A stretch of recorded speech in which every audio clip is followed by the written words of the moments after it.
বাঙালির weekend trip হোক বা সমুদ্র পাড়ে জগন্নাথ দর্শন সবেতেই এখন প্রথম পছন্দ সমুদ্রনগরী দীঘা। তাই হয়তো সকলেই বলছে খাবারের দাম হোক বা হোটেল সবকিছুর দাম চড়া, আর এই চড়া দামের মধ্যেও নিউ দীঘায় এমন এক জায়গায় পাওয়া যাচ্ছে মাত্র 100 টাকায় চিকেন বিরিয়ানি, তার সাথে চিলি চিকেন, না তো ক্যাম্পার, না তো জলের বোতল, যে কোনো একটা চুজ করে নিতেই পারো। দীঘার বুকে এত সুন্দর খাবার দাবারের কথা শুনে অনেকেই বিশ্বাস নাও হতে পারে, তো চলো জানা যাক এই দোকানের ফেমাস খাবার। মানে ভিড়টা দেখতেই পাচ্ছ, ভিড়ে যেমন ঠাসা আর খাবারেও শুনেছি নাকি পুরোই খাসা। এই হলো মালিক, মালিকের সাথে তো কথা বলতেই হবে। তো 100 টাকার বিরিয়ানির সঙ্গে 3টা অপশন আছে, 3টার মধ্যে আপনারা চয়েস করবেন।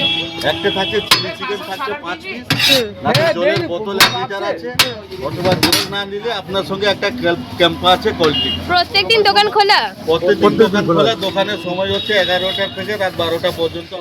তো চলো খাওয়া যাক। এই যে নিলাম, কি বলো তো, খেলে বিশ্ব যায় না খেলে পস্ত যায়। এই নিলাম চিলি চিকেন, সাথে নিলাম চিকেন বিরিয়ানি চিকেন, আর নিলাম স্যালাড। আমার কাছে তো ফাটাফাটি। ডেফিনেটলি শেয়ার করতে ভুলো না, আর সেই সব বন্ধুদের ট্যাগ করতে ভুলো না যারা যারা দীঘা যাওয়ার প্ল্যান করছে আর কি। আরে ভাই সাবস্ক্রাইব তো করো।